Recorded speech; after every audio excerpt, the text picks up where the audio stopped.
Nous avons maintenant la lecture du Seigneur trouvée dans l'Exode, chapitre 20, versets 1 à 17.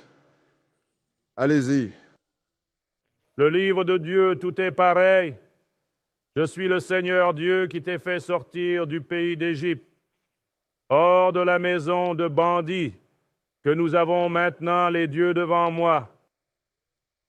Cela ne devrait pas les amener à être dans la tombe, en image ou en ressemblance de quoi que ce soit, qui est dans le ciel, au-dessus de tout ce qui est sur la terre, en dessous de tout ce qui est dans l'eau sous la terre.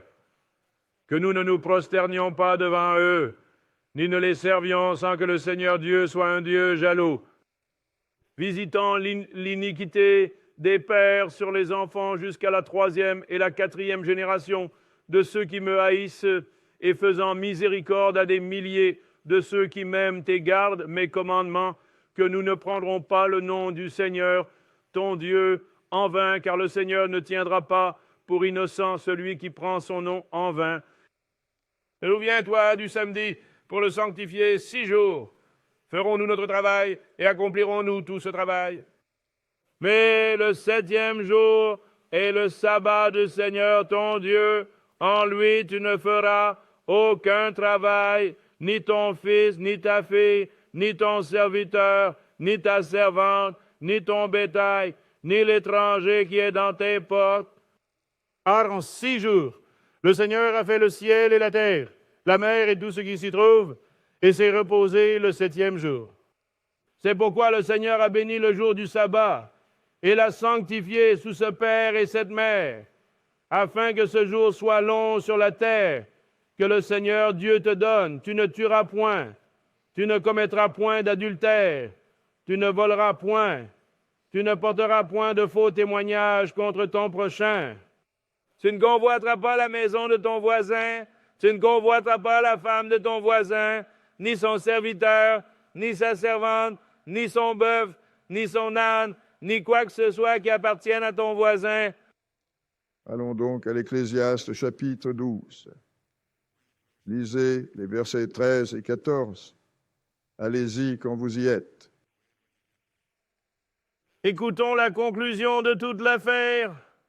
Crains Dieu et garde ses commandements, car c'est là tout le devoir de l'homme, car Dieu amènera toute œuvre en jugement, avec toute chose secrète, qu'elle soit bonne ou qu'elle soit mauvaise.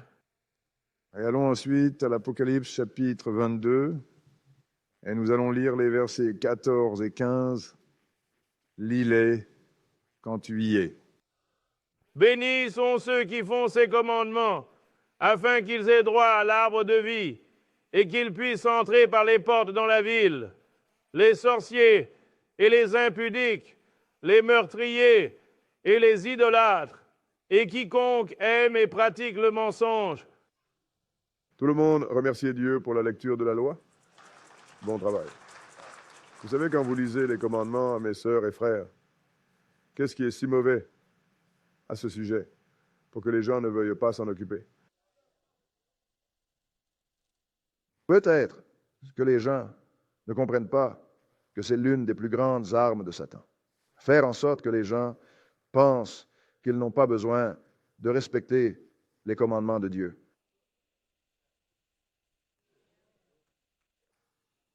Maintenant, nous allons directement aborder cette leçon, sœurs et frères, car je fais en fait une série en 4 parties, mais je la fais en 3 jours de sabbat. Et la raison pour laquelle je le fais, c'est parce que j'en suis venu à la conclusion, en écoutant certaines personnes en Israël et le Dieu israélien, qu'elles ne comprennent pas toutes les facettes de l'Esprit de Dieu. Et nous sommes censés savoir. Nous sommes les prêtres de Dieu, sœurs et frères. Les gentils ont gâché cela. Quand vous pensez au Saint-Esprit, vous pensez à une entité entrant en vous. Eh bien, quelque chose entre en vous, et aujourd'hui, vous allez découvrir ce que c'est. Comme la semaine dernière, nous avons fait la première étape, l'Esprit de vérité. C'est celui qui apporte la vérité. Et nous vous avons montré que c'est un ange et son nom est Gabriel. Et il n'y a pas de Dieu le Père, Dieu le Fils et Dieu le Saint-Esprit. C'est Dieu le Père, Dieu le Fils et un ange esprit de service, sœurs et frères. Ces personnes ont appris qu'il y a une sainte Trinité. Bien sûr, c'est saint, mais seulement 2 d'entre eux sont des dieux, sœurs et frères. Donc, nous avons parlé de cela la semaine dernière. Et quiconque a assisté à cette leçon, je peux vous dire, vous le comprenez parfaitement maintenant, parce que je vous l'ai apporté avec perfection. Quelque part dans l'esprit des gens, ils pensent que personne ne pourrait leur apporter la parole de Dieu avec perfection. Si Dieu est parfait et que sa parole est parfaite et que je vous la transmets telle qu'il l'a écrite, n'est-ce pas la perfection? Tout le monde n'est pas trompé, sœurs et frères. Mais je commence à en avoir assez de ceux qui disent « Eh bien, c'est ton opinion » ou « c'est ton interprétation » ou que la Bible, on peut lui faire dire n'importe quoi. Non, ce n'est pas possible. Donc, la semaine dernière, nous vous avons montré comment le Seigneur a envoyé sa parole à l'homme et c'est par la main d'un ange. Je ne dis pas qu'il ne peut pas le faire par un autre ange, mais celui qu'il nomme chaque fois que Dieu a une quantité innombrable d'anges et tous ces anges ont un travail à faire. Même Satan, il avait le travail de Gabriel, mais l'iniquité a été trouvée en lui et le Seigneur l'a renvoyé, remis. Je ne veux pas dire non. Il a fait un mouvement latéral avec lui. Il a fait de Gabriel l'esprit de vérité et a fait de Satan le destructeur. Et il ne peut vous détruire que par la permission de Dieu. Et c'est ce que les gens ne comprennent pas. Je suppose qu'il y a environ 40 ans à Washington Park, je leur ai dit que Satan travaillait pour Dieu. Ils ont voulu me lapider. Pensez-y, ce type est un destructeur. S'il travaillait pour lui-même, qui resterait-il? Allez dans le livre de Job et montrez et lisez-le, mes sœurs et frères. Satan ne peut faire que ce que Dieu lui a dit de faire. Et il n'a pas essayé d'aller au-delà, parce qu'il savait qu'il pourrait avoir un voyage anticipé au lac de feu. Donc cette semaine, nous allons traiter du Saint avec l'Esprit de Dieu sous ses nombreuses formes. Deuxième partie, l'Esprit qui vous remplit. Aujourd'hui, vous allez découvrir le Saint-Esprit qui entre en vous. Et ce que j'aime à ce sujet, sœurs et frères de Dieu, c'est qu'il nous le donne en des termes que nous pouvons comprendre. Parce que les gentils vous ont enseigné qu'une forme astrale va entrer en vous. Si c'est le cas, alors pourquoi Dieu a-t-il besoin de cette Bible? Il va juste envoyer cette forme, elle va entrer en toi, et ensuite, tu vas être comme un robot. Tu vas faire tout ce qu'il dit. Il ne l'a pas fait comme ça, n'est-ce pas? Pose la question, si Dieu allait faire ça, pourquoi avons-nous besoin de sa Bible?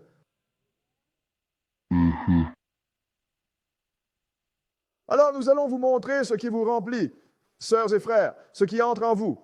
Nous allons vous montrer ce qui va vous tuer et ce qui va vous faire vivre pour toujours. Nous allons commencer cela dans la Genèse, le 2e chapitre. Genèse, chapitre 2. Vous voyez, mais Dieu peut le rendre simple. Laissez-vous savoir qu'il vous utilise, votre bouche et votre consommation physique de nourriture, pour que vous sachiez que ce que je vous donne est censé aller à l'intérieur de vous, tout comme vous vous asseyez et mangez votre hamburger. Vous ne le mâchez pas pour le recracher. Tu le mâches et tu l'avales. Ensuite, c'est à l'intérieur de toi. Tu peux comprendre ça. Oh mec, vas-y, pourquoi tu ne vas pas manger un hot dog? Eh bien, tu sais, tu vas manger un hot dog. Tu ne penses pas. Eh bien, je vais manger une forme astrale. Dieu rend cela clair. Et nous allons regarder la parole de Dieu simple et claire. Et nous allons te montrer que l'homme a un problème d'obéissance. Il n'écoute pas. Genèse chapitre 2, et nous allons commencer à lire au verset 7, 2 et 7. D'accord? Allez-y. Et le Seigneur Dieu forma l'homme de la poussière du sol, et il souffla dans ses narines un souffle de vie, et l'homme devint une âme vivante. Voyez, nous allons apprendre quelque chose en chemin pour apprendre quelque chose. Il insuffla dans ses narines un souffle de vie et l'homme devint une âme vivante. Si vous devenez quelque chose, c'est la somme totale de vous. N'est-ce pas correct? Tu as Édom qui court partout. Il a des frères qui suivent Édom, cet homme. Quand Dieu a créé l'homme, il n'y avait pas d'âme en lui. C'est l'un de ses livres perdus aussi. Alors Dieu a dû mettre une âme à l'intérieur d'un homme. Cela dit que l'homme est l'âme. N'est-ce pas ce que ça dit? Vas-y, lis. Et le Seigneur Dieu planta un jardin à l'est en Éden. Et là, il mit l'homme qu'il avait formé. Et de la terre, le Seigneur Dieu fit pousser tout arbre agréable à la vue. Allez-y. Et bon pour la nourriture, l'arbre de vie aussi au milieu du jardin et l'arbre de la connaissance du bien et du mal. La première chose qu'il vous a dite, c'est qu'il y a des arbres qui vont pousser du sol et qui sont bons pour la nourriture. Mais il y a deux autres arbres ici, mes frères et sœurs, l'arbre de vie et l'arbre de la connaissance du bien et du mal qui n'ont pas poussé du sol. Qui sont-ils? L'arbre de vie avant qu'il ne vienne au nom de son Père, Jésus. Il était Jésus, Jéhovah de l'ancienne Bible, sœurs et frères, où Yahvé est l'arbre de vie. Et le Seigneur a dit, regardez, je vais vous donner une directive et tout ce que vous avez à faire, c'est de la suivre et vous allez réussir. Quelle est cette directive? Passez au verset 16 et continuez. Et le Seigneur Dieu commanda à l'homme, disant, de tous les arbres du jardin, tu peux librement. De tout arbre du jardin, tu peux librement. Cela incluait l'arbre de vie. Mais qu'a-t-il dit? Allez-y, lisez. Mais l'arbre de la connaissance du bien et du mal, Tu n'en mangeras pas. Vas-y, car le jour où tu en mangeras, tu mourras certainement.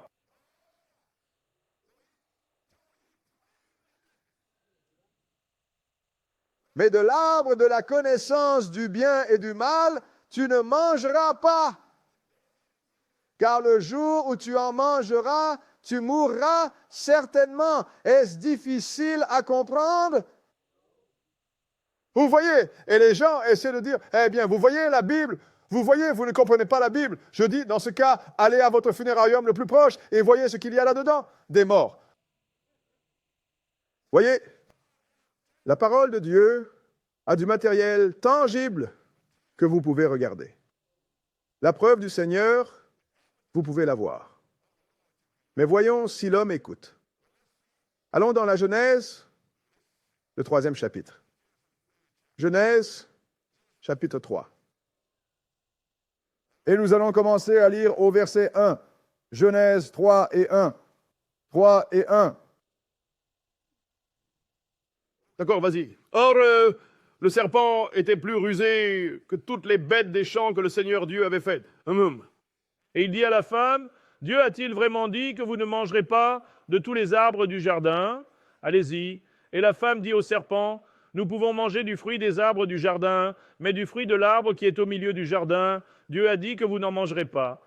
Maintenant, vous savez, un frère me disait que quelqu'un se disputait avec lui disant qu'Ève ne savait pas ce qu'elle faisait. Elle vient de citer. Tu sais, c'est ça qui est si mauvais. Les gens lisent le livre et ils n'écoutent pas. Elle savait exactement ce qu'elle devait faire. Oui, parce qu'elle l'a cité, n'est-ce pas? Oui, elle l'a fait. Oui, elle n'était pas là quand Dieu a donné la chose à Adam, mais soit Adam l'a transmise, soit Dieu la lui a donnée à un autre moment. Mais elle le savait, n'est-ce pas correct? C'est vrai. Comment pouvez-vous argumenter avec ça? Allez-y et lisez. Tu ne le toucheras pas de peur de mourir. Elle savait, elle connaissait les conséquences. Allez-y. Et le serpent dit à la femme, car Dieu sait que le jour où vous en mangerez, vos yeux s'ouvriront. Et vous serez comme des dieux connaissant le bien et le mal. Maintenant, il est dit que le jour où vous en mangerez, vos yeux s'ouvriront et vous serez comme Dieu, connaissant le bien et le mal. Maintenant, cela l'éloigne d'une consommation tangible de nourriture, n'est-ce pas? Comme des gens où, vous savez, ils ont mangé une pomme. Quand est-ce la dernière fois que vous avez mangé une pomme et êtes devenu intelligent? Je dis tout le temps, si tu peux manger une pomme et devenir intelligent, pourquoi dépensons-nous tout cet argent pour les universités? Nous devrions être des agriculteurs, n'est-ce pas? Cultiver des pommiers. les donner à nos enfants. Ils les mangent et regarde tout cet argent en éducation que tu peux économiser. Allez-y, Élisée. Le 6e verset. Et quand la femme vit que l'arbre était bon pour la nourriture, hein, et qu'il était agréable aux yeux, allez-y, un arbre désirable pour rendre sage. Hein? Elle prit de son fruit et en mangea. Regardez, pour rendre sage. Alors elle prit du fruit et mangea. Et elle fit quoi? Manger. Et en donna aussi à son mari qui était avec elle, et il mangea. Donc maintenant, l'homme n'était pas mauvais, mais sœurs et frères. Je vais vous révéler un grand secret de grandes sœurs, mes sœurs. Ne savez-vous pas qu'une femme et un homme étaient égaux, mais la femme a laissé tomber la balle. Le S et le Seigneur a dit à la femme que ton désir sera vers ton homme et il va dominer sur toi. C'était décidé ici. Le Seigneur n'a rien dit à ce sujet jusqu'à ce que cela se produise. Vous comprenez? Maintenant, vous ne pouvez pas non plus briser ce protocole. Allez-y, Élisée, 7e verset. Et les yeux de tous deux s'ouvrirent. Et ils surent qu'ils étaient nus. Et ils cousirent ensemble des feuilles de figuier et se firent des ceintures. Maintenant, ils se promenaient, ne savaient même pas qu'ils étaient nus. Ils ne se souciaient même pas de pourquoi le mâle a quelque chose que la femelle n'a pas, et vice-versa. Ils étaient juste nus, se promenant. Ils n'étaient même pas. Mais ensuite, Satan leur a dit à quoi servaient ces amendes, n'est-ce pas? Sinon, pourquoi vas-tu avoir honte? Ils ont fait des tabliers. Je savais qu'il parlait de ça, parce qu'il n'a pas dit qu'ils ont mis des vêtements. Il a dit qu'ils ont fait des tabliers. Vas-y, lis. Et ils entendirent la voix du Seigneur Dieu qui se promenait dans le jardin à la fraîcheur du jour. Et Adam et sa femme se cachèrent de la présence du Seigneur Dieu parmi les arbres du jardin. Et le Seigneur Dieu appela Adam et lui dit, « Où es-tu? » Allez-y. Et il dit, « J'ai entendu ta voix dans le jardin, et j'ai eu peur parce que j'étais nu, et je me suis caché. » Cela me dit quelque chose ici, que Dieu était dans le jardin d'Éden et qu'il communiquait face à face avec Adam et Ève. Alors il a dit, j'ai entendu ta voix dans le jardin et je me suis caché. S'il ne communiquait pas face à face et qu'il ne le voyait pas comme il les voyait, alors comment se cache-t-il? Dieu était sur la terre, mes frères et sœurs. Et il communiquait avec eux. Et il allait leur enseigner ce qu'ils devaient savoir en temps voulu. Mais il a dit, ah, viens à moi, ne va pas là-bas. Regarde ce que Dieu lui a dit. Vas-y, lis. Et il dit, « Qui t'a dit que tu étais nu? » Qui t'a dit que tu étais nu? Une pomme peut-elle manger parler? Qui t'a dit que tu étais nu? Vas-y, lis. As-tu mangé de l'arbre dont je t'avais commandé de ne pas manger? Bien sûr, les preuves étaient là. Allez-y, Élisée. Et l'homme dit, la femme que tu m'as donnée pour être avec moi, elle m'a donné de l'arbre, et j'ai mangé. Tout de suite, Adam l'a jeté sous le bus. Mais il n'a pas menti, n'est-ce pas? Parce que la conversation était entre Ève et Satan. Pas Adam, Ève et Satan. Et que les gens essaient de nier cela. Eh bien, vous voyez, ils étaient tous les deux là. Et c'est correct. Passez au verset 17. Laissez-moi voir ce que Dieu dit à cet homme. Verset 17, lisez-le. Et à Adam, il dit, parce que tu as écouté la voix de ta femme. Parce que tu as écouté la voix de Satan. Ou le serpent. Sa femme. Ta femme. Allez-y, lisez. Et à manger de l'arbre dont je t'ai commandé, disant, tu ne mangeras pas de celui-ci. Allez-y. Maudit soit le sol à cause de toi. Allez-y. C'est dans la douleur que tu en mangeras tous les jours de ta vie. Voyez, mes sœurs et frères, il vous fait savoir maintenant que le président était assis dans le jardin d'Éden. C'est pourquoi il ne devrait pas y avoir de femmes prédicatrices ou ministres ou enseignantes qui vont se lever et enseigner aux gens parce que le Seigneur l'a dit ainsi. Enfant, et Paul vous l'a dit clairement, Ève a été trompée, pas Adam. Pourquoi Satan n'est-il pas allé voir Adam?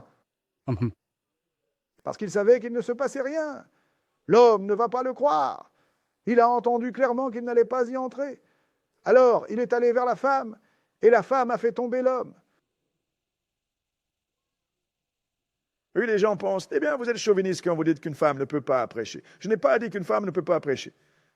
La Bible dit qu'une femme ne peut pas prêcher. Prêtrise lévitique. Montrez-moi une fille de Lévi. Prends-en un. Quand Jésus a choisi ses 12 apôtres, combien d'entre eux étaient des femmes? Quand il s'est préparé à envoyer un message aux gentils, qu'a-t-il choisi? Amen. Et il est temps pour nous d'arrêter de jouer. Sœurs et frères, nous n'avons pas la place pour être diplomatiques quand il s'agit de la parole de Dieu. C'est exact. Passez au verset 19 et continuez. À la sueur de ton visage, tu mangeras du pain, jusqu'à ce que tu retournes à la terre, Allez-y. car c'est de là que tu as été pris. Car poussière tu es, et à la poussière tu retourneras. Maintenant, est-ce difficile à comprendre? Pourquoi y a-t-il des gens qui vous disent où elle est? Elle est partie au ciel maintenant. Elle est rentrée chez elle. Elle regarde en bas en souriant. Lis-moi ça, nous n'avons pas appris. Pourquoi mourrons-nous aujourd'hui? Parce que personne n'a écouté. Même si tu vois une personne morte juste ici, elle est dans ce cercueil. Il ferme le cercueil, le mettent dans l'ambulance, l'emmènent au cimetière, creusent un trou, la mettent dedans. N'est-ce pas ce que nous venons de lire? Tu es poussière et tu retourneras en poussière. Maintenant, regarde ce que le Seigneur a dit concernant cet homme maintenant. Parce que Satan t'a dit une demi-vérité, mais pas tout. Le gars va te mentir. Il doit te dire un peu de vérité, gagner ta confiance. Puis il va te balancer le vilain mensonge et te faire tomber. Verset 22. Verset 22, allez-y. Et le Seigneur Dieu dit, voici, l'homme est devenu comme l'un de nous. Savoir le bien et le mal. Et Satan n'a pas menti là, pas de bien ni de mal. Vas-y. Et maintenant, de peur qu'il n'étende sa main, ne prenne aussi de l'arbre de vie, n'en mange et ne vive pour toujours.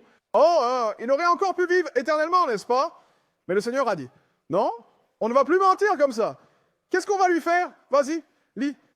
C'est pourquoi le Seigneur Dieu l'a chassé du jardin d'Éden pour cultiver le sol d'où il avait été pris. Allez-y. Alors il chassa l'homme et il plaça à l'est du jardin d'Éden des chérubins et une épée flamboyante qui tourne dans tous les sens pour garder le chemin de l'arbre de vie. Pour garder le chemin du jardin d'Éden. Pour garder le chemin de l'arbre de vie. Tout d'un coup, alors, si tu ne peux pas manger de l'arbre de vie, tu vas mourir. Que faisons-nous? C'est aussi simple que ça. Qui était l'arbre de vie? Jésus. Allons découvrir, c'était Jésus. Allons dans les psaumes, le 80e chapitre des psaumes. Maintenant, nous allons tout vous montrer, mes sœurs et frères, parce qu'il y a tellement de mensonges qui circulent ici au nom de Dieu qu'on ne peut laisser aucune pierre non retournée. Parce que si tu le fais, ils vont trouver comment mettre un mensonge dessous. Psaume 80, parce que tu vas comprendre ça. Je sais que tu vas comprendre. Même si tu ne veux pas, tu vas comprendre ça.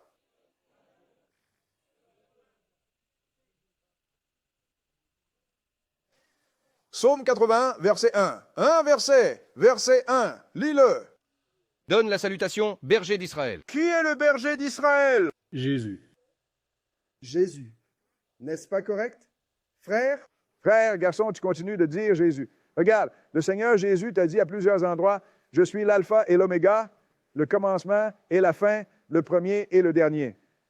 Tu sais ce que ça veut dire? Il est le premier Dieu qui ait jamais traité avec cet homme et il sera le dernier Dieu qui traitera avec cet homme. Parce que quand le Père viendra, tu ne seras plus un homme, tu seras Dieu. Vous comprenez? Prête l'oreille, ô berger d'Israël. Vas-y. Toi qui conduis Joseph comme un troupeau, toi qui sièges entre les chérubins, fais briller ta lumière. Toi qui habites quoi? Entre les chérubins, Pourquoi réside-t-il entre les chérubins selon ce que vous venez de lire? pour protéger le chemin de l'arbre de vie. Pour protéger le chemin de l'arbre de vie. C'est simple, n'est-ce pas correct? Tout va cueillir de l'arbre de vie. Et qui est l'arbre de vie? Jésus l'est. Le Père l'a envoyé. Il a dit, la vie est en moi et la vie est dans le Père. C'est ce qu'il a dit. Les deux peuvent le faire. Mais c'est lui qui a été chargé de ce projet. Donc, étant donné que c'est lui allons voir ce que Jésus nous a dit de faire pour obtenir la vie éternelle. Passons à Saint Jean, le 6e chapitre. Saint Jean, chapitre 6. Parfois, les gens ne sont pas en colère. Pourquoi, frère? Pourquoi as-tu toujours un air renfrogné? On dirait juste que tu es en colère. Je suis souvent en colère. Je suis en colère contre les mensonges qui se propagent sur la parole de Dieu. Et les gens ne comprennent pas que lorsqu'une personne vous ment au nom du Seigneur, elle essaie de vous assassiner. C'est simple et clair. Eh bien, vous savez, le pasteur un tel est un homme bon. Eh bien, alors s'il est si bon, pourquoi essaie-t-il de vous tuer? Parce que c'est ce qu'il essaie de faire. Ça va pour vous un meurtre temporaire, mais il veut vous assassiner pour toujours. Non, non. Mettons la pierre là où elle doit être. Saint Jean, chapitre 6. Nous allons commencer au verset 48. 6 et 48. Donc, étant donné que Jésus est l'arbre de vie, alors il devrait être capable de vous dire comment obtenir la vie éternelle. N'est-ce pas correct? Verset 48. Allez-y. Je suis ce pain de vie. Je suis ce pain de vie. C'est Jésus qui parle ici. Allez-y et lisez. Vos pères ont mangé la manne dans le désert et sont morts. Vos pères ont mangé la manne dans le désert et chacun d'eux est mort. Je veux dire, aucun d'eux n'est vivant, même Moïse. Passez au verset 51 et continuez. Je suis ce pain vivant qui est descendu du ciel. Si quelqu'un mange de ce pain, il vivra éternellement. Pourquoi? Pour toujours. Et nous ne parlons pas d'une vie temporaire maintenant, n'est-ce pas? Nous parlons de la vie éternelle. Vous vivrez pour toujours. Allez-y, et lisez. Et le pain que je donnerai, c'est ma chair, que je donnerai pour la vie du monde. Garçon, c'est un moment difficile. Comment pouvons-nous manger la chair de Jésus? Il n'est même pas ici.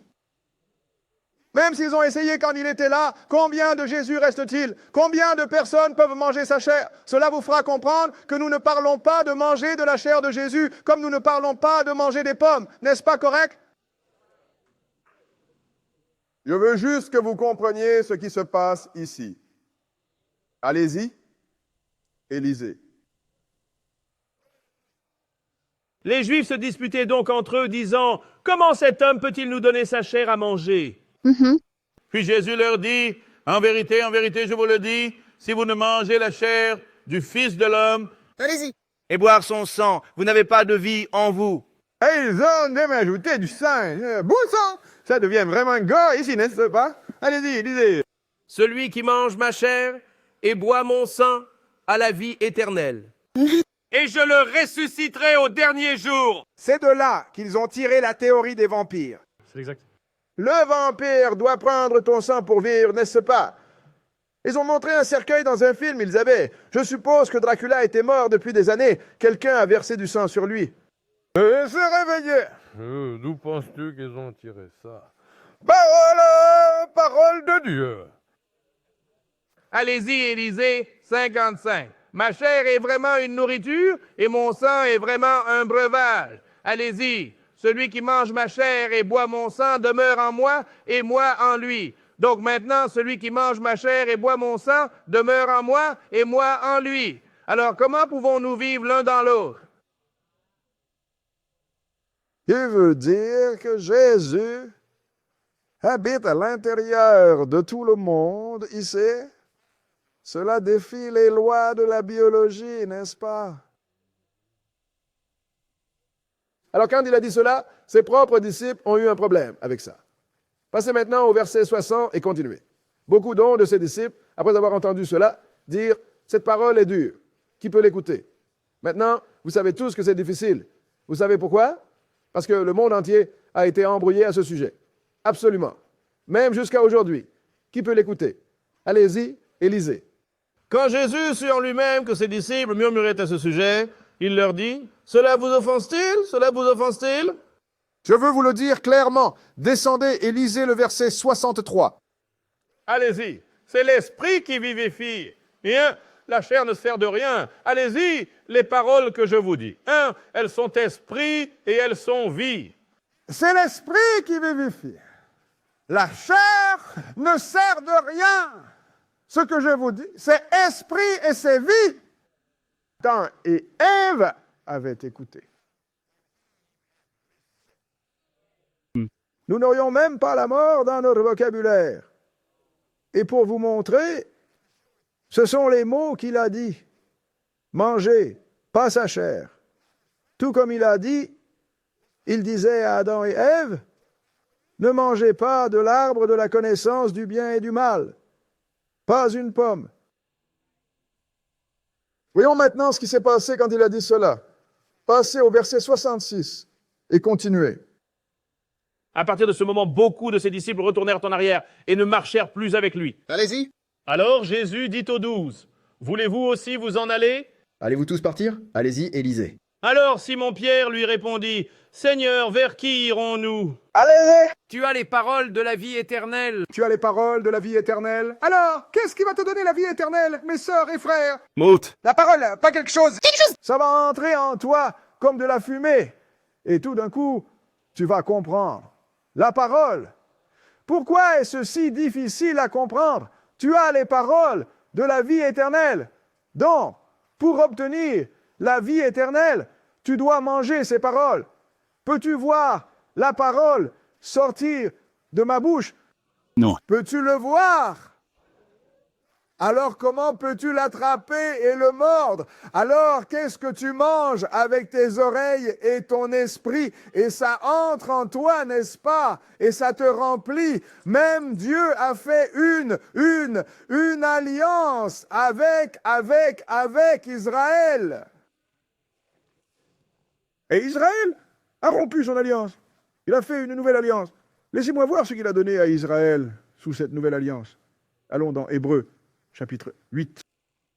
Hébreux, le 8e chapitre. Parce qu'il est temps, mes frères et sœurs, de laisser tomber les choses de maternelle.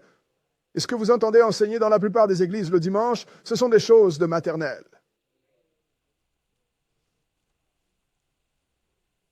Mais ce ne sera pas de la maternelle quand tu atterriras dans ce lac de feu. Ça va être pour de vrai.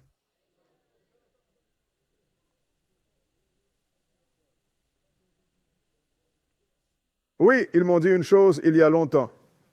Qu'est-ce qui te rend si juste et tout le monde si faux? J'ai dit, parce que je lis le livre. C'est simple, n'est-ce pas? Hébreux chapitre 8, verset 7. Vas-y et lis. Car si cette première alliance avait été sans défaut, alors il n'aurait pas été nécessaire de chercher un second. Cela n'aurait pas dû. Cela n'aurait pas dû être combattu une seconde. Parce que cette première alliance, Israël l'a rompue. Vous savez, un homme est sorti le jour du sabbat et ramassait des bâtons. Les gens l'ont attrapé et l'ont amené à Moïse. Moïse ne savait pas quoi faire de lui. Alors il l'a enfermé et est allé voir le Seigneur. Il a dit, que pouvons-nous faire à cet homme pour avoir ramassé des bâtons le jour du sabbat? Il savait qu'il ne devait pas faire cela. Le Seigneur a dit, lapidez-le à mort. Ils l'ont emmené et l'ont lapidé à mort. Et puis le Seigneur leur a dit, regardez, je veux que vous fassiez des franges pour vous rappeler de garder mes commandements. Cela n'a pas fonctionné. Alors, il a encore dû tuer des gens. Donc, il a trouvé une autre solution. Quand tu pêches, je vais te laisser tuer une de tes vaches, ou une de tes brebis, ou une de tes chèvres, parce que le salaire du péché, c'est la mort. Et quelque chose doit mourir. Ça n'a pas marché. C'est pourquoi Jésus a dû venir et mourir pour tes péchés. Il n'y aurait probablement plus de vaches maintenant.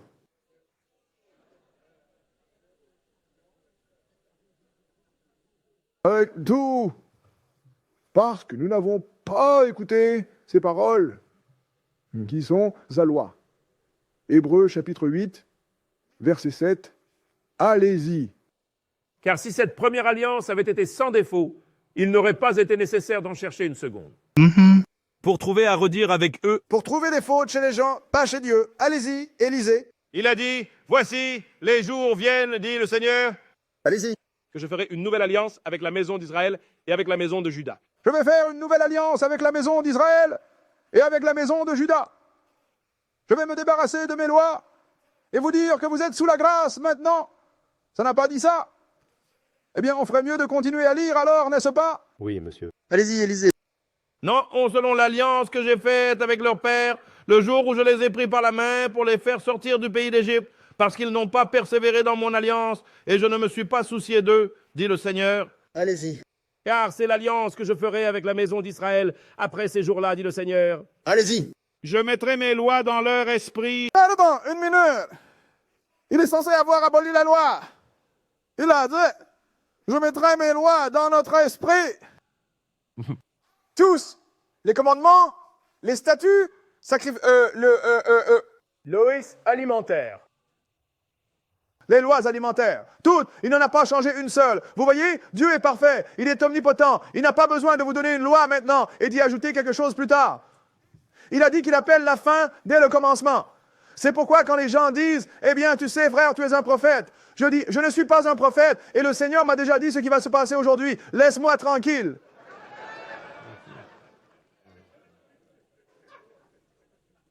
Je ne peux pas être amadoué parce que je sais mieux. Quel verset est-ce? Nous sommes au milieu de 10. Fini là. Et je les écrirai dans leur cœur, et je serai leur Dieu, et ils seront mon peuple. Maintenant, comment Dieu a-t-il mis ses lois dans votre esprit? Il les a-t-il écrites dans votre cœur, qui est toujours votre esprit? En lisant son livre pour vous, en enseignant ce livre, en lisant ce livre vous-même. C'est ainsi que les lois entrent en vous. C'est aussi simple que cela. C'est quelque chose qui a échappé au monde entier. Et si vous obéissez à ces lois, mes frères et sœurs, elles vous protégeront. Ils vous sortiront du danger. Oui, ils le feront. Allons dans le psaume 17. De petites choses que les gens négligeront. Mais, mes frères et sœurs, lorsque vous négligez une partie de la parole de Dieu, vous négligez votre salut. Parce que je regarde les gens et j'écoute les gens et ça me dit où ils vivent. C'est pourquoi je dis tout le temps aux gens, eh bien vous savez, je vais débattre. Je ne fais pas de débat. Mais si tu vas échanger quelque chose avec quelqu'un, laisse-le parler en premier pour savoir où il vit, puis tu peux aller brûler leur maison sur eux.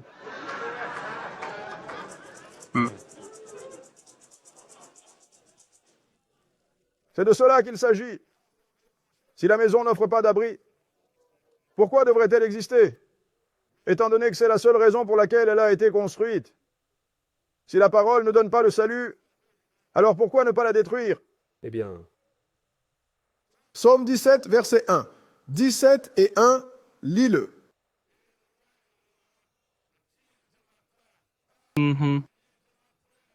Allez-y. Maintenant, regarde, elle ne saute pas de lèvres défaillantes. En d'autres termes, écoute-moi parce que je parle franchement. Passe maintenant au verset 4 et vois ce qu'il dit. Vas-y et lis. concernant les œuvres des hommes, vas-y. Par la parole de mes lèvres. Je me suis gardé des chemins du destructeur. Tu m'as dit quoi ne pas faire pour ne pas être détruit?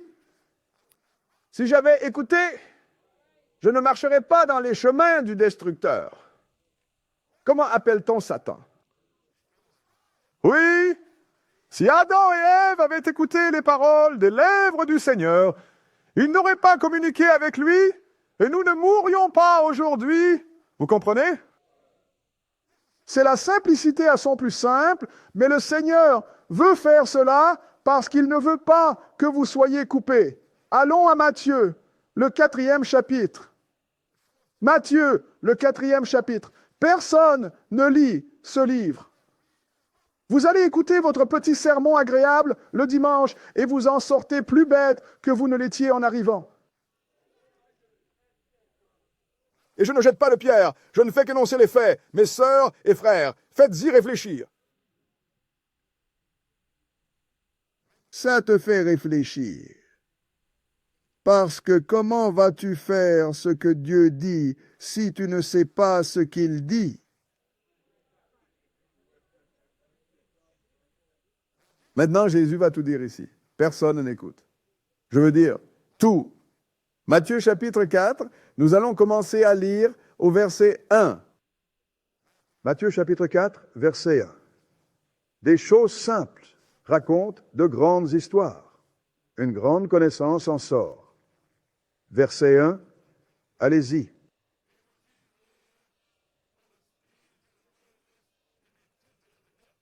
Vous voyez, Jésus devait faire tout ce que l'homme a fait quand il est venu dans la chair. Sinon, il ne pourrait pas dire, eh bien, vous savez, ça n'aurait pas tenté, je n'aurais pas pu surmonter la tentation. Mais quand il a revêtu la chair et est descendu, cela l'a rendu vulnérable, tout comme nous. N'est-ce pas correct? Vous pensez que Satan s'approcherait de Jésus quand il était dans sa force en tant que Dieu, en parlant de manière insensée? Et quand il l'a attrapé dans la chair, il a pensé qu'il pourrait l'avoir. Et il va faire quoi? Il va attendre de vous avoir dans votre moment le plus faible. Allez-y et lisez.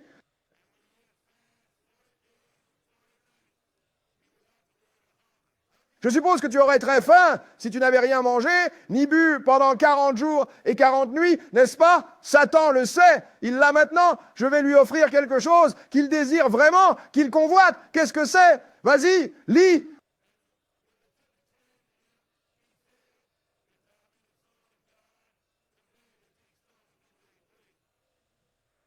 Garçon, c'est une sacrée bonne chose, n'est-ce pas? Si tu es le Fils, Jésus a dit, regarde, je suis le Fils de Dieu. Qu'est-ce que tu... Non, il n'a pas dit ça, n'est-ce pas? Qu'est-ce que Jésus a dit? Vas-y, lis.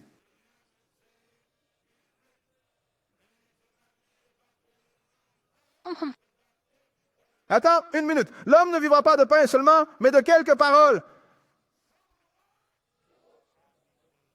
Chaque mot. À quel point est-ce absolu? Finis ça. Par chaque parole qui sort de la bouche de Dieu. Pourtant, les gens essaient d'enlever une partie du commandement.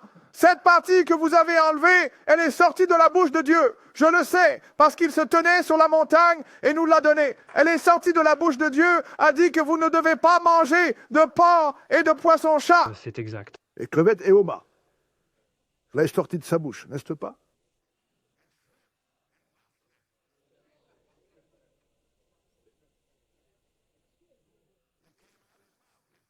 Oui, c'est le cas.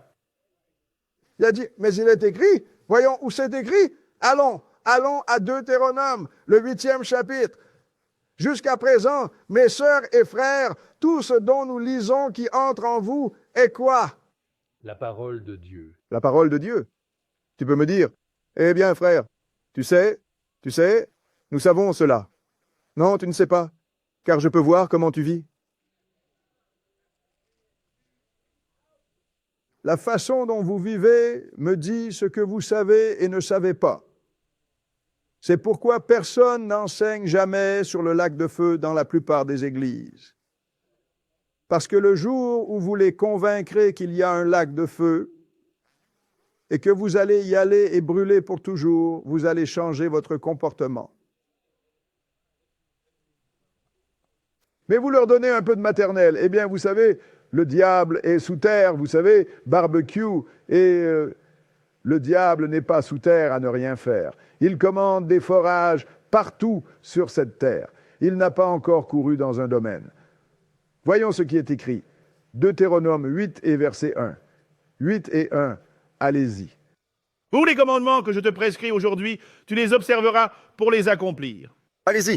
Afin que vous viviez et vous multipliez et que vous alliez posséder le pays que le Seigneur a juré à vos pères. Allez-y. Et tu te souviendras de tout le chemin par lequel le Seigneur, ton Dieu, t'a conduit ces 40 années dans le désert pour t'humilier et pour te prouver et pour savoir ce qui est dans ton cœur. Maintenant, les gens disent que Dieu sait tout. Apparemment, ils ne savaient pas ce qui était dans le cœur d'Israël. C'est exact. Alors, c'est pourquoi je les ai conduits dans le désert, les humilier, pour les éprouver, afin qu'ils sachent ce que vous avez en tête. Allez-y, et si vous allez faire quoi? Si tu garderas ces commandements ou non. Allez-y.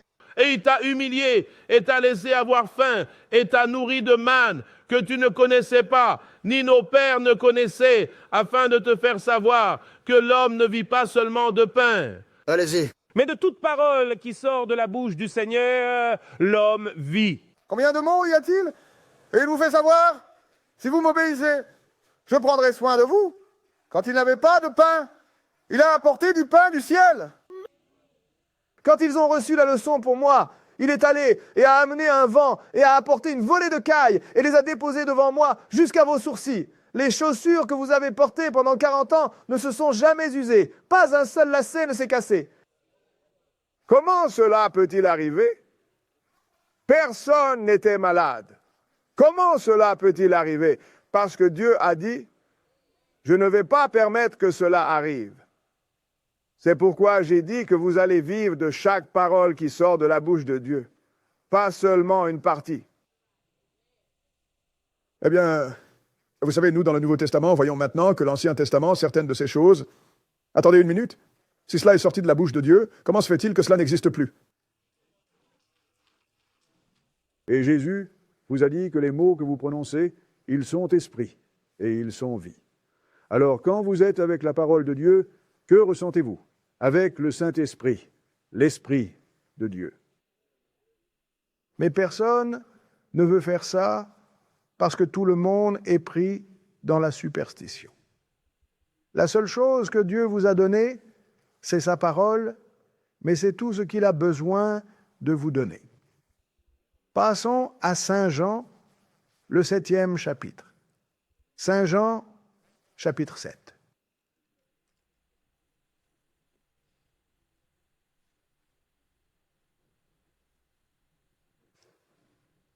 Pour ceux qui ne vivent pas selon la parole de Dieu, vous pouvez vous en sortir, mais vous n'échappez pas. Le Seigneur va vous rattraper à la fin de la ligne. C'est le mauvais moment pour être rattrapé. À la fin de la ligne, il n'y a qu'une punition, le lac de feu, pour toujours. Ils essaient même de dire maintenant que ce ne sera pas pour toujours. Alors, ne t'inquiète pas. C'est ce que Satan te dit. Il dit, ne t'inquiète pas. Si tu finis là-bas, ce ne sera pas pour toujours. Tu brûles juste. Tu ne sais rien de toute façon. Tu es mort.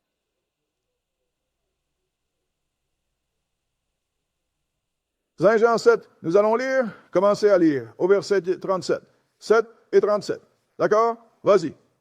Le dernier jour, le grand jour de la fête. Maintenant, c'est la fête de 8 jours qui vient après le tabernacle. Le dernier jour, le grand jour de la fête. Vas-y.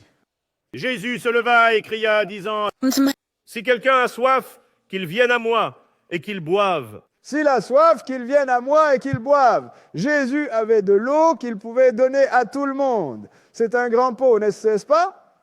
Alors, que désirez-vous de la parole de Dieu? Allez-y et lisez. Et celui qui croit en moi, comme l'a dit l'Écriture, de son sein couleront des fleuves d'eau vive. Et celui qui croit en moi, comme l'ont dit les Écritures, de son ventre couleront des fleuves d'eau. Nous allons faire couler cette eau, mes sœurs et frères. Mais gardez votre marque-page ici dans Saint Jean, car nous allons y revenir. Allons dans Jérémie, le chapitre 17.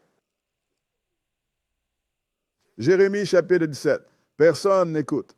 C'est pourquoi tout le monde se promène en pensant que vous êtes possédé par une entité qui va vous sauver malgré vous.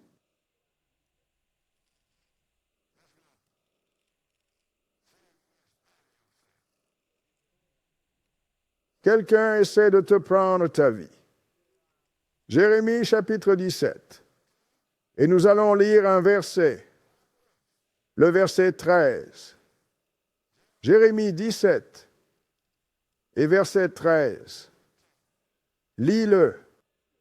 Ô Seigneur, l'espoir d'Israël, tous ceux qui t'abandonnent seront honteux. Et ils le feront. Allez-y et lisez. Et ceux qui s'éloignent de moi, Et ceux qui s'éloignent de moi, car c'est Jésus qui parle par la bouche de Jérémie. Allez-y et lisez.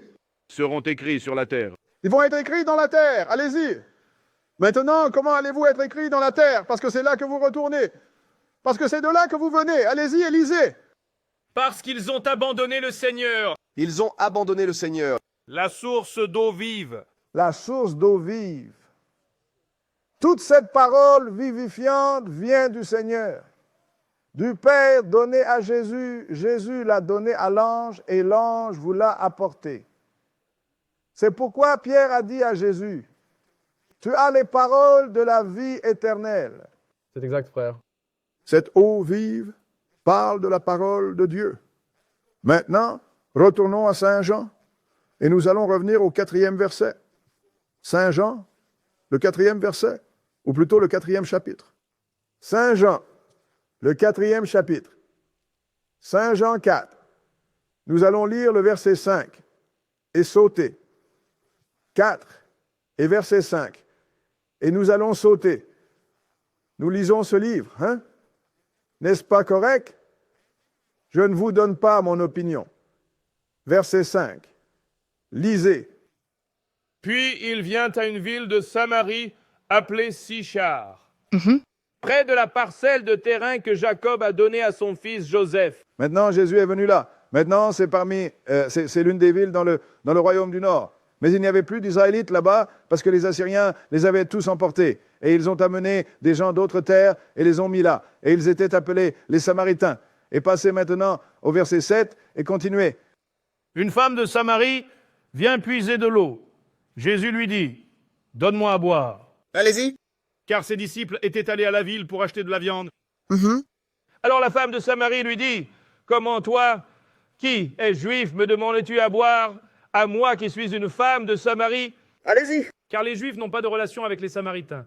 Non. Et parce qu'ils n'étaient pas Israélites, ils ne communiquaient même pas avec eux. Ils ne leur parlaient même pas, parce qu'ils savaient qu'ils n'étaient pas Israélites. Alors, elle veut demander à Jésus, comment se fait-il que tu me demandes, à moi, une femme samaritaine, de te donner de l'eau, alors que vous ne communiquez même pas? Qu'a dit Jésus à cette femme? Vas-y. Jésus lui répondit et dit, « Si tu connaissais le don de Dieu, et qui est celui qui te dit, Allez-y. donne-moi à boire, tu lui aurais demandé et il t'aurait donné de l'eau vive. Tu m'aurais demandé à boire et je t'aurais donné des eaux vives. Nous allons... et nous voyons ce que sont ces eaux vives. Vas-y, Élie. » Et la femme lui dit, « Monsieur, tu n'as rien pour puiser et le puits est profond. D'où as-tu donc cette eau vive? » Tu vois, elle pense au physique. Vas-y, lis. Alors, où vas-tu obtenir cette eau vive? Tu n'as rien pour descendre dans le puits et la remonter. Allez-y, Élisée. Es-tu plus grand que notre père Jacob, qui nous a donné le puits et y a bu lui-même, les enfants et son bétail? Allez-y. Jésus lui dit, « Quiconque boit de cette eau aura encore soif. » Il a dit, l'eau est dans ce puits. Si tu bois de ça, tu auras encore soif. Vas-y, et lis. Mais quiconque boira de l'eau que je lui donnerai n'aura jamais soif. Mais l'eau que je lui donnerai deviendra en lui une source d'eau jaillissant pour la vie éternelle. Garçon, c'est de l'eau puissante, n'est-ce pas? Si tu bois cette eau que je vais te donner, elle deviendra un puits en elle-même et elle jaillira en vie éternelle. C'est de l'eau puissante. Ouh, j'en veux un peu. Oui, monsieur. Parce que c'est de la parole qu'il parle. Passons à Proverbes, le chapitre 18. Proverbes, chapitre 18.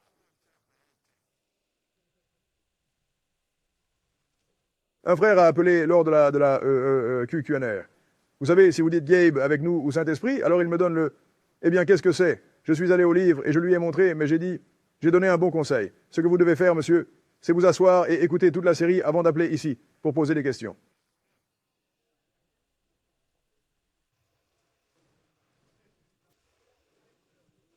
Proverbe 18. Je sais que je dois parfois me surveiller lors des questions-réponses. Et j'ai du mal avec ça. Je ne vais pas mentir. Proverbe chapitre 18. Et nous allons lire le verset 4. 18 et verset 4. D'accord, lis-le. Les paroles de la bouche d'un homme sont comme des eaux profondes. Les paroles de la bouche d'un homme. Les paroles de la bouche d'un homme. Les paroles de la bouche d'un homme sont comme des eaux profondes. Allez-y et lisez. Et la source de la sagesse est un ruisseau qui coule. Et la source de la sagesse, un ruisseau qui coule. Cela signifie beaucoup d'eau. N'est-ce pas correct? C'est la parole, mes sœurs et frères. Descendez au verset 21 et montrons-vous où cela vous mènera. Verset 21 et lisez-le. Ah, la mort et la vie sont au pouvoir de la langue. La mort et la vie sont au pouvoir de la langue. Allez-y et lisez. Et ceux qui l'aiment en mangeront les fruits. Oh, donc c'est le fruit qu'ils ont mangé dans le jardin d'Éden. Ils ont écouté la langue de Satan au lieu de la langue de Jésus. Donc, au lieu de choisir la vie, ils ont choisi la mort. Relis ce verset. Vas-y.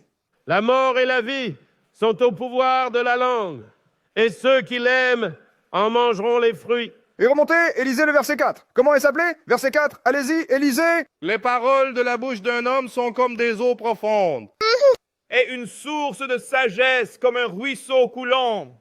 Le livre ne vous a-t-il pas dit dans Saint Jean, chapitre 7, que de son ventre couleront des fleuves d'eau? C'est tout. Qu'est-ce qui sort de son ventre? La parole de Dieu. La parole de Dieu, rien d'autre. Mais alors, tu n'as besoin de rien d'autre. C'est l'Esprit qui vous remplit, sœurs et frères. La parole de Dieu. Allons dans Ésaïe chapitre 55. Ésaïe chapitre 55. C'est ces gens qui ne lisent pas et ils ont enlevé la vie des gens. La vie éternelle. Et si vous ne découvrez pas votre erreur et ne changez pas, vous pensez que Dieu va vous laisser détruire tous ces gens et ensuite vous allez entrer dans son royaume? Vous feriez mieux de commencer à nettoyer votre maison, monsieur? Ésaïe 55, nous commençons à lire au verset 1. 55 et 1. D'accord, vas-y. Oh, vous tous qui avez soif, venez aux eaux.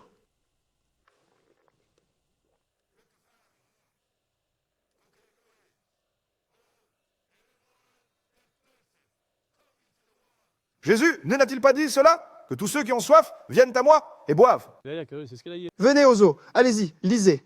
Et celui qui n'a pas d'argent, venez. Allez-y. Achetez et mangez. Allez-y. Oui, venez, achetez du vin et du lait sans argent et sans prix.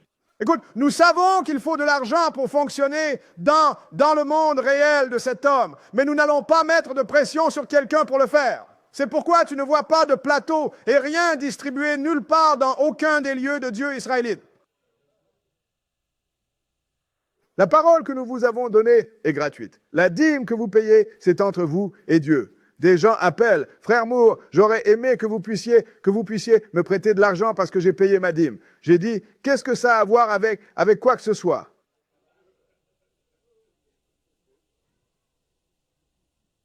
Allez-y et lisez. Deuxième verset. Pourquoi dépensez-vous votre argent pour ce qui n'est pas du pain? C'est une bonne question à poser à certaines personnes demain. Allez-y et lisez. Et vous êtes paresseux pour ce qui ne satisfait pas. Allez-y. Écoutez-moi attentivement et mangez ce qui est bon. Oui. Et que votre âme se délecte dans l'abondance. Écoutez-moi et mangez ce qui est bon et que votre âme se délecte dans l'abondance. Comment faites-vous ce repas? Verset 3.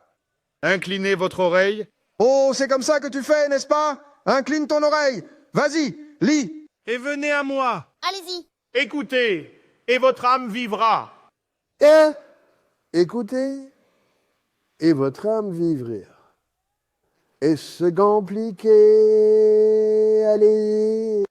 Et je ferai une alliance éternelle avec vous. Allez-y. Même les grâces certaines de David. Jésus est les grâces certaines de David. Oui. C'est comme ça que tu manges. C'est comme ça que ton âme devient grasse spirituellement. En entendant la parole de Dieu.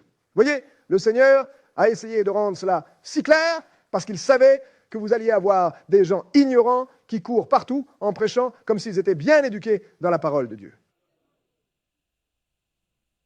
Alors, le Seigneur a arrangé les choses pour que je vous montre quelque chose avec lequel vous pouvez vous identifier, qui vous fait savoir que lorsque vous mangez de mon arbre, il ne s'agit pas de nourriture. Allons dans Ézéchiel, le 2e chapitre. Ézéchiel, chapitre 2. Je veux dire, le Seigneur a juste décomposé cela, l'a rendu si facile. C'est pourquoi, quand vous vous tiendrez devant le Seigneur, vous n'aurez pas d'excuse si vous avez eu tort.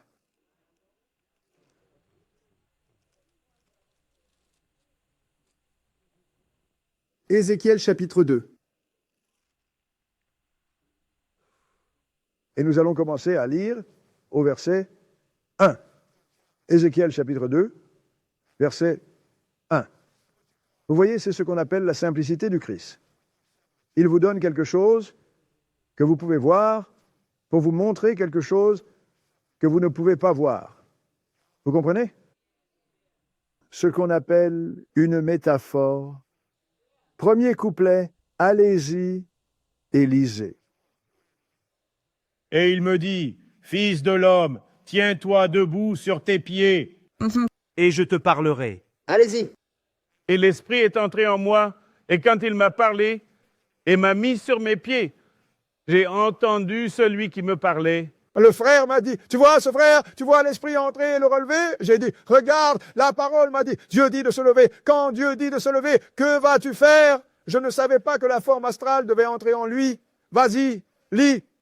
Et il me dit, Fils de l'homme, je t'envoie vers les enfants d'Israël, vers une nation rebelle qui s'est rebellée contre moi. Eux et leurs pères ont transgressé contre moi jusqu'à ce jour. Je vais dire même jusqu'à ce jour. Rien n'a changé, mes sœurs et frères. Même jusqu'à ce jour, passez au verset 8. Verset 8 et allez-y. Mais toi, fils de l'homme, écoute ce que je te dis. Oui. Ne sois pas rebelle comme cette maison rebelle. Ouvre ta bouche et mange ce que je te donne. Alors, une minute, je pensais que tu allais me donner de la bonne nourriture spirituelle. Tu me dis de manger quelque chose dans ma bouche. Voyons ce qu'il a fait. Vas-y, lis. Et quand j'ai regardé, voici, une main m'a été envoyée. Oui. Et voici, un rouleau de livres s'y trouvait. Oh, il dit quelque chose. Une main est apparue avec un rouleau de livres dedans. Vas-y, lis. Et il l'étendit devant moi. Oui. Et il était écrit au-dedans et au-dehors. Allez-y. Et il y était écrit des lamentations, des plaintes et des malheurs. Alors, ce livre était étalé devant moi. Et j'ai vu ce qui y était écrit. Donc quelque chose y était écrit, n'est-ce pas? Oui, c'était le cas. Lamentation, plainte et malheur. Pourquoi? Parce que cet homme fait des choses qui entraînent des lamentations, des plaintes et des malheurs. Alors, qu'a fait Ézéchiel? Allons dans le 3e chapitre d'Ézéchiel. Ézéchiel 3, verset 1. Lis-le. Voici, il m'a dit, Fils de l'homme, mange ce que tu trouves. Oui. Mange ce rouleau et va parler à la maison d'Israël. Alors, comment mangez-vous un livre? Allez. En le lisant. Donc, il ne vous dit pas de prendre la Bible ici et d'en croquer un bon morceau. Vous ne pourriez pas le faire. Vous perdriez vos dents.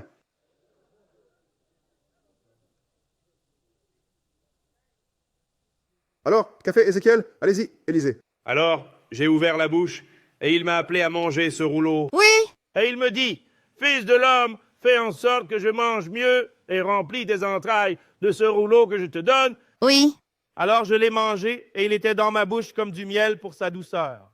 C'était doux, mes sœurs et mes frères, c'est ce que c'était. Quand vous découvrez la vraie vérité et que le Seigneur commence à ouvrir vos yeux, c'est doux comme manger du bon miel.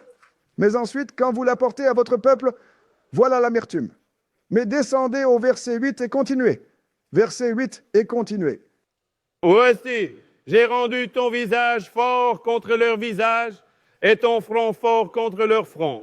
Oui. Comme un diamant plus dur que le silex, j'ai fait ton front. Allez-y. Ne les crains pas, ne sois pas effrayé par leur regard, bien qu'ils soient une maison rebelle. Maintenant, je veux que tu manges cela et je veux que tu ailles parler ma parole. En fait, qu'est-ce que nous étions au verset 3 que nous avons lu, n'est-ce pas? J'ai sauté et je n'aurais pas dû. Lis le verset 4. D'accord. Que dit le verset 4? Et il me dit, Fils de l'homme, va, entre dans la maison d'Israël et parle-leur avec mes paroles. Attends une minute. Il a donné le livre d'abord, n'est-ce pas? Puis une fois qu'il a mangé le livre, alors, il leur a dit d'aller parler à la maison d'Israël. Avec la parole de qui? Ma parole. Avec sa parole, pas de choix. Il n'a pas dit, je vais parler et tu dois interpréter. Je vais parler dans une langue inconnue et tu dois traduire. Je veux que tu parles exactement à la maison d'Israël à qui je t'ai dit de parler. Mes paroles. Et quand Ézéchiel est allé et a parlé sa parole, mes frères et sœurs, alors de la bouche d'Ézéchiel ont coulé des eaux vives. Le Fils, oui, c'est vrai. Si vous pouvez le recevoir, c'est ce qui sort de ma bouche en ce moment. La parole de Dieu. Vous savez pourquoi? Je le sais. Parce que je le lis, n'est-ce pas?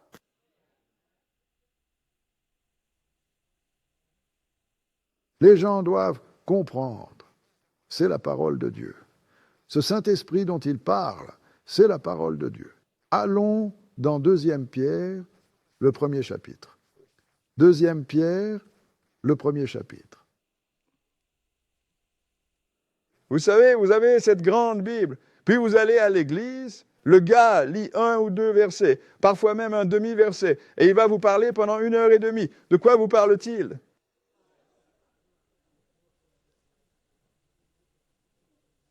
Il n'a pas lu. Tu sais, tout ce qu'il raconte, il ne t'a lu qu'une demi-phrase. Quelque chose ne colle pas ici. 2e épître de Pierre, 1er chapitre. Et nous allons commencer au verset 15. 2e épître de Pierre, 1er chapitre. Et verset 15. D'accord. Lis-le. De plus, je m'efforcerai qu'après mon décès, vous puissiez toujours vous souvenir de ces choses. Voyez, Pierre dit aux gens, regardez, après ma mort, je veux que vous vous souveniez de ce que je vous ai dit. Allez-y et lisez. Car nous n'avons pas suivi des fables habilement conçues. Oui. Quand nous vous avons fait connaître la puissance et la venue de notre Seigneur Jésus-Christ. Oui. Mais nous avons été témoins oculaires de Sa Majesté. Regardez, nous n'avons pas inventé une déclaration, vous savez, créé nos propres mots. Quand nous vous enseignons ce que nous avons vu et entendu de nos propres yeux et oreilles. Allez-y et lisez. Car il a reçu de Dieu le Père honneur et gloire. Oui. Quand une telle voix lui vint de la gloire excellente. Celui-ci est mon Fils bien-aimé, en qui j'ai mis toute mon affection. Ils ont entendu cela quand ils sont montés sur la montagne et Jésus a été transfiguré devant eux. Ils ont vu Moïse et Élie. Maintenant, ils veulent faire une tente pour Moïse et non, la tente représente une demeure temporaire. Puis une voix est venue du ciel disant, « Voici mon Fils bien-aimé en qui j'ai mis toute mon affection. Écoutez-le. » N'inventez pas ce que vous pensez que je veux que vous fassiez. Allez-y et lisez. Et cette voix qui venait du ciel, nous l'avons entendue lorsque nous étions avec lui sur la sainte montagne. Allez-y. Et nous avons aussi une parole prophétique plus certaine. Wow! C'est un coup dur pour un chrétien du dimanche, n'est-ce pas? Qui disait que l'Ancien Testament n'existe plus. Il a dit, c'est Pierre qui parle. Après avoir marché avec Jésus pendant 3 ans et demi, il a dit, nous avons une parole prophétique plus certaine. Qui est Pierre? Celui à qui Jésus a donné les clés du royaume. Cela signifie que si tu écoutes ce qu'il dit, tu auras la vie éternelle. Nous avons une parole prophétique plus certaine. Vas-y, Élie. Comme une lumière qui brille dans un lieu obscur. En d'autres termes, tu ferais mieux de prêter attention à ce qu'il y a dans ces prophéties. Vas-y, Élie. Jusqu'à ce que le jour soit accompli et que l'étoile du matin se lève dans votre cœur. Tu traites de la prophétie jusqu'à ce que ton esprit se développe et que tu commences à voir. Allez-y et lisez, sachant ceci d'abord. Allez-y. Qu'aucune prophétie de l'Écriture n'est d'interprétation privée. Les prophètes n'ont pas inventé leur propre interprétation ou leur propre doctrine. Qu'était-ce? Allez-y et lisez. Car la prophétie n'est pas venue autrefois par la volonté de l'homme, mais des hommes saints de Dieu ont parlé, poussés par le Saint-Esprit. Cela ne venait pas de la volonté de l'homme, mais des hommes saints de Dieu ont parlé sous l'impulsion du Saint-Esprit.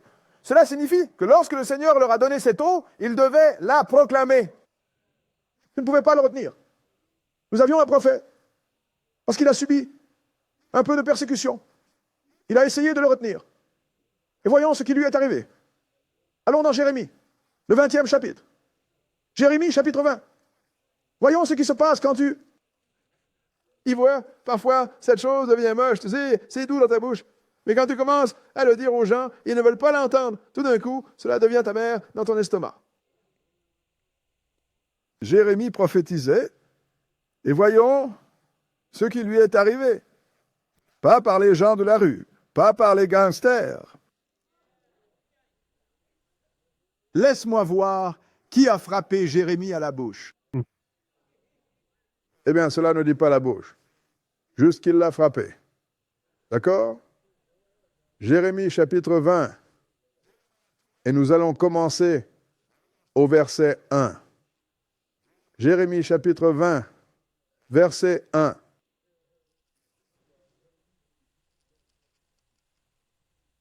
D'accord, lis. Maintenant, Pachur, fils d'Imer, le prêtre, Oh, il était prêtre, n'est-ce pas? Vas-y. qui était aussi le principal gouverneur dans la maison de Dieu. Il avait une grande position, n'est-ce pas? Oui, il l'a fait. Chef gouverneur dans la maison de Dieu, il est censé être juste. Allez-y et lisez. Entendu que Jérémie a prophétisé ces choses. Parce que Jérémie a prophétisé comment le Seigneur allait apporter des problèmes à Israël. Alors quand il a entendu ce prêtre qui est au-dessus de la maison de Dieu, qu'a-t-il fait à Jérémie? Vas-y. Puis Pachur frappa Jérémie le prophète et le mit dans les ceps, qui étaient à la haute porte de Benjamin, près de la maison du Seigneur. Tu vois, il est venu et il a frappé Jérémie, puis il l'a mis au pilori. Tu sais ce que c'est le pilori? Où ils mettent ta main et ta tête dedans, et tu restes là et les gens viennent te lancer des tomates et toutes sortes de choses pourries, et tu ne peux rien faire.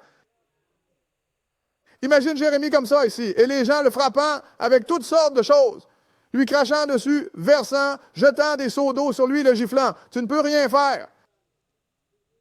Alors, regarde ce que Jérémie a dit. Passe au verset 7. Verset 7. Et vas-y. Ô Seigneur, tu m'as trompé. Ah, il m'a trompé! Comment? Parce qu'il pensait que les gens allaient aimer la parole de Dieu. Vas-y, Élie. Et j'ai été trompé. Et j'ai été trompé. Vas-y, Élie. Tu es plus fort que moi. Et tu as prévalu. Je suis en dérision tous les jours. Il a dit, tu es fort et j'ai prévalu, et je suis en dérision quotidiennement. Vas-y, Élie. Tout le monde se moque de moi. Garçon, c'est une mauvaise position, n'est-ce pas? Vas-y, tu es un prophète et tout le monde se moque de toi. Tu t'es fait frapper à la bouche. Maintenant, tu es enchaîné et il te lance toutes sortes d'ordures. Je vais te dire ce que je vais faire. Vas-y, lis. Mais depuis que j'ai parlé, j'ai crié. Allez-y. J'ai crié violence et pillage. Oui. Parce que la parole du Seigneur est devenue pour moi un opprobre et une dérision chaque jour. Alors, quel homme a été un opprobre pour lui? Parole du Seigneur. Et il les tournait en dérision chaque jour. Vas-y, Élie.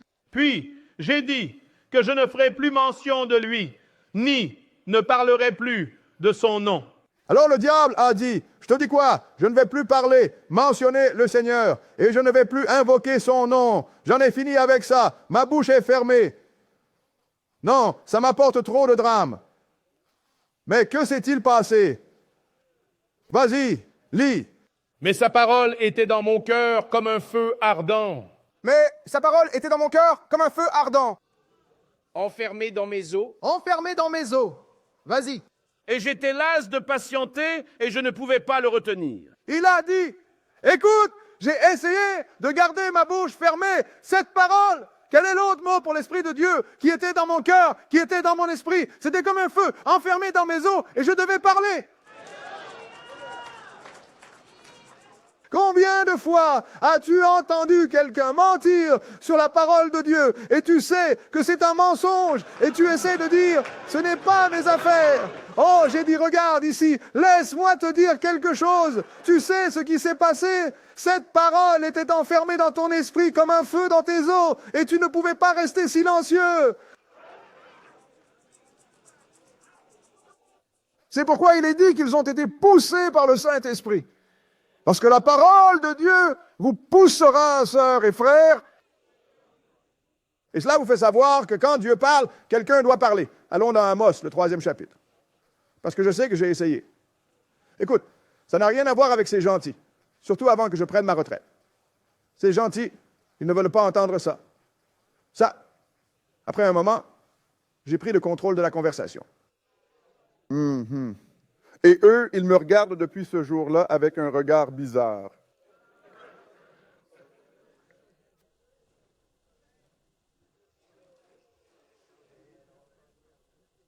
Donc, je ne pouvais pas rester. Je devais parler. Mais quand je suis arrivé, mais maintenant je sais pourquoi. Amos 3, et nous allons commencer à lire au verset 3. Verset 3. Et nous allons commencer à lire au verset 3. Allez-y et lisez. Deux peuvent-ils marcher ensemble sans être d'accord? Ils ne peuvent pas. Cette petite chose mignonne. Mettons-nous d'accord pour être en désaccord. Vous ne pouvez pas faire ça. Allez-y et lisez. Un lion rugira-t-il dans la forêt s'il n'a pas de proie? Allez-y. Un jeune lion criera-t-il de sa tanière s'il n'a rien pris? S'il n'a rien pris, alors pourquoi rugit-il? Passez au verset 7 et continuez. Certainement le Seigneur Dieu ne ferait rien sans révéler ses secrets à ses serviteurs, les prophètes. Hein? Combien de biens immobiliers cela couvre-t-il? Cela signifie que tout ce que le Seigneur va faire, il l'a dit à ses prophètes. C'est pourquoi nous ne sommes pas censés ignorer quoi que ce soit. Allez-y et lisez. Le lion et rugir, qui ne craindrait pas? Le lion rugit. Qui ne craindra pas? Allez-y et lisez. Le Seigneur Dieu a parlé. Le Seigneur Dieu a parlé. Qui peut s'empêcher de prophétiser? Qui peut ne pas prophétiser? Le Seigneur qui a fait tomber cette eau sur vous, vous devez le dire. C'est pourquoi c'était du feu dans les eaux de Jérémie. C'est pourquoi Pierre vous a dit qu'ils sont des hommes saints de Dieu qui ont parlé sous l'impulsion du Saint-Esprit. Vous ne pouvez pas le garder pour vous, mes frères et sœurs. Tu ne peux pas t'asseoir dessus. Parce que cette parole que tu prononces est l'Esprit de Dieu. C'est l'Esprit, c'est le Saint-Esprit. C'est ce qui entre en vous. Allons dans le chapitre 9 de Néhémie. C'est quand Néhémie énumère toutes les bonnes choses que Dieu a faites pour nous et comment nous nous retournons toujours contre ces prophètes. Néhémie 9, mais personne n'écoute, mes frères et sœurs. Nous avons des preuves aujourd'hui que personne n'écoute, parce que le jour où il a dit à Adam et Ève, a dit à Adam, vraiment, le jour où tu mangeras de l'arbre de la connaissance du bien et du mal, c'est le jour où tu mourras, et nous mourrons. Chaque jour, nous nous réveillons. Nous pouvons voir la preuve de ne pas obéir à chaque mot qui est reçu, sorti de la bouche de Dieu. Chaque jour, nous voyons. Quelqu'un me dit toujours que quelqu'un est en train de mourir. Tout comme je vous ai dit pour ma sœur, elle est en train de mourir. La preuve de la vérité de la parole de Dieu est là. Néhémie chapitre 9. Et nous allons commencer à lire au verset 21. Néhémie chapitre 9, et nous allons commencer à lire au verset 21. D'accord? Lis-le. Oui, 40 ans, tu les as soutenus dans le désert, afin qu'ils ne manquent de rien. Leurs vêtements ne se sont pas usés, et leurs pieds n'ont pas enflé. Vois, c'est de cela que parle le frère, comment Dieu a agi avec Israël pendant 40 ans dans le désert. Tu sais, nous voulions des cailles, il a apporté de la viande, nous voulions du pain, il a fait pleuvoir du pain du ciel. Nos pieds n'ont pas enflé, rien ne s'est passé, personne n'était malade. Mais passez au verset 26, et lisez-le. Néanmoins, ils étaient désobéissants et se sont rebellés contre toi. Jetèrent ta loi derrière leur dos et tuèrent tes prophètes qui témoignaient contre eux pour revenir à toi. Maintenant qui a tué nos prophètes, nous l'avons fait, nous l'avons fait. Alors comment blâmes-tu quelqu'un d'autre pour ce qui nous est arrivé? Continue et lis. Et ils ont commis de grandes provocations. Et ils ont beaucoup provoqué Dieu. Constamment passe au verset 30. Verset 30. Et lis-le cependant pendant de nombreuses années. Tu les as supportés et tu as témoigné contre eux par ton esprit dans tes prophètes, mais ils n'ont pas écouté. C'est pourquoi pendant de nombreuses années, tu les as supportés. Et tu témoignes contre eux par ton esprit dans tes prophètes. Quel était l'esprit qui était dans les prophètes? Voilà, parce qu'il a dit, mes paroles sont esprit et vie, c'est ça. Vas-y et lis. C'est pourquoi tu les as livrés entre les mains du peuple du pays. Néanmoins, à cause de ta grande miséricorde, tu ne les as pas entièrement consumés ni abandonnés, car tu es un Dieu gracieux et miséricordieux. Maintenant, tu es toujours resté avec lui, mais tu as témoigné contre eux par ton esprit dans tes prophètes. Allons voir l'esprit sous un autre nom. Allons dans 1 Pierre, le premier chapitre, 1 Pierre, chapitre 1. Eux, tu l'appelleras toujours. Ou poser des questions, et ils pensent qu'ils savent. Vous savez, vous dites, vous pouvez, ça, je peux dire, quand les gens posent une question, ils pensent qu'ils connaissent la réponse. Avant que je ne vous voie venir à 2 pâtés de maison.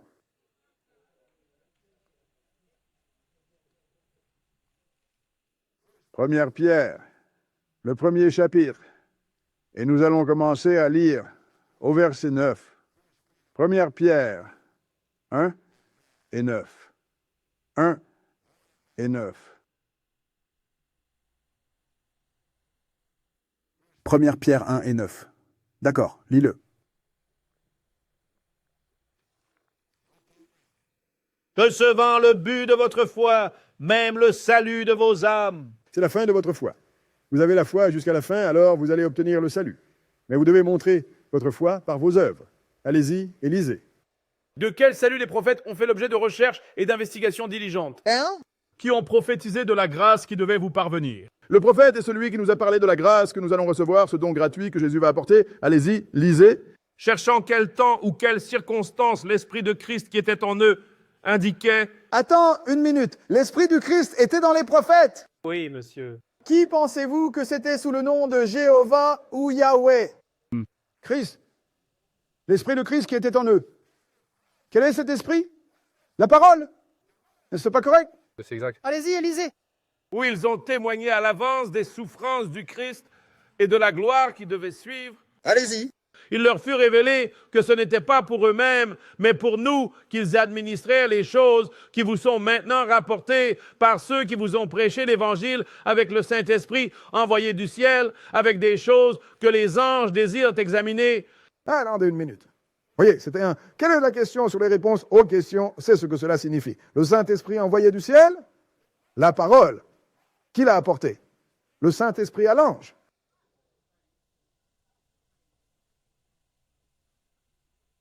À qui il a été révélé que ce n'était pas pour eux, mais pour nous qu'ils ont fait ministrer les choses qui vous sont maintenant rapportées par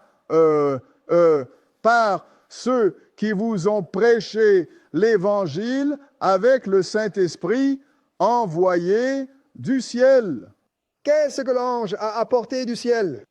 La parole. Passez à l'Apocalypse, le premier chapitre. Révélation de Jésus-Christ que le Père lui a donnée. Et il l'a signifié à son serviteur Jean par la main de quoi? Un ange.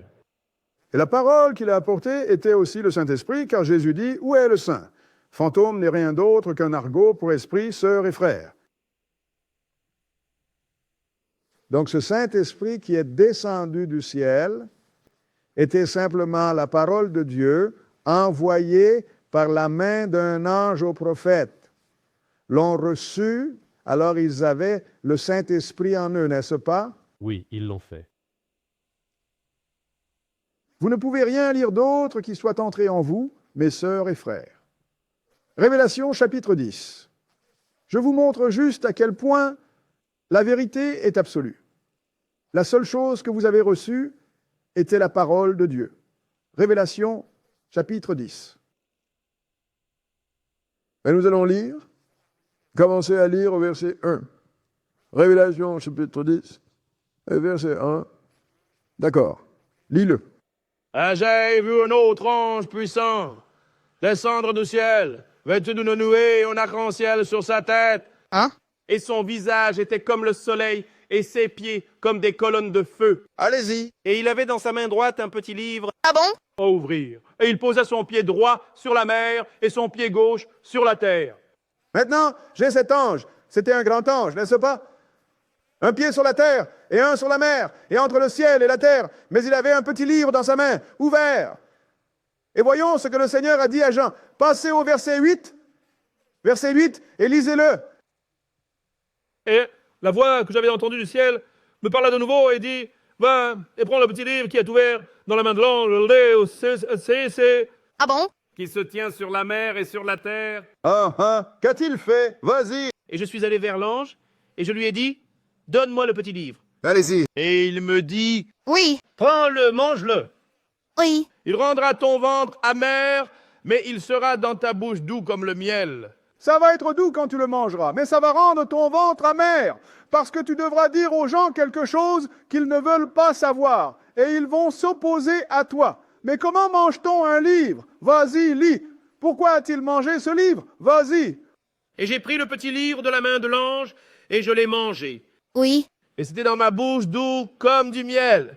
Et dès que je l'ai mangé, mon ventre était amer. C'est parce que personne ne veut l'entendre. Ils ne veulent toujours pas l'entendre. En fait, la plupart des ministres, maintenant, tiennent leurs fidèles à l'écart du livre de l'Apocalypse. Parce qu'ils ils ne veulent pas voir ce que Dieu va faire à cette terre et à cet homme. Mais il a pris ce livre et il l'a mangé, mes frères et sœurs. Il l'a mangé. Qu'a mangé Jean? La parole de Dieu. Laissez-moi vous montrer cela. Allons au chapitre 15 de Jérémie. Jérémie chapitre 15. Voyez combien de fois le Seigneur doit-il vous dire cela avant que vous le croyiez. Combien de fois, mes sœurs et frères? Jérémie chapitre 15. J'écoute toutes ces personnes intelligentes qui sont plus intelligentes que la Bible. Ils pensent qu'ils sont plus intelligents que moi. Non, vous pensez que vous êtes plus intelligent que la Bible. Parce que je lis le livre. Vous prenez ce que vous voulez. Jérémie 15, je vais commencer à lire au verset 15. Jérémie 15 et verset 15. Maintenant, c'est Jésus qui parle par la bouche de Jérémie, sœur et frère. Allez-y, Élisée. Ô Seigneur, tu sais, souviens-toi de moi et visite-moi. Oui. Et venge-moi de mes persécuteurs. Allez-y. Et ne m'emporte pas dans ta longue patience. Allez-y. Sache que pour toi, j'ai souffert le reproche. Ou maintenant, qui a souffert le reproche pour l'amour du Seigneur? Jésus l'a fait. Regardez ce qu'il a dit. Allez-y. Tes paroles ont été trouvées et je les ai mangées. Tes paroles ont été trouvées et j'ai fait quoi? Mange-les. Je les ai mangées. Comment mangez-vous la parole de Dieu? Dans votre oreille et votre esprit, n'est-ce pas? Et allez-y, lisez. Et ta parole était pour moi une joie et l'allégresse de mon cœur. Oui. Car je suis appelé par ton nom, ô Seigneur Dieu des armées. Cela m'a fait comprendre qu'il parlait de Jésus. Parce que Jésus n'est pas venu en son propre nom, il est venu au nom de son Père. Il a dit, mais tes paroles ont été trouvées et je les ai mangées. Alors une fois qu'il a mangé la parole, qu'a-t-il fait? Il nous a transmis ces mêmes paroles, sœurs et frères.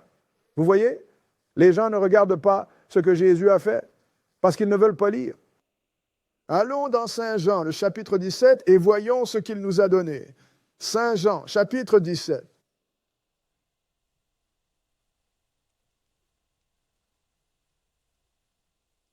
Dis ce que tu veux, crois ce que tu veux, mais le Seigneur va s'occuper des gens qui ne marchent pas dans sa parole. Je veux dire tout cela, parce qu'il a dit, tu devrais vivre par elle, pas seulement y croire.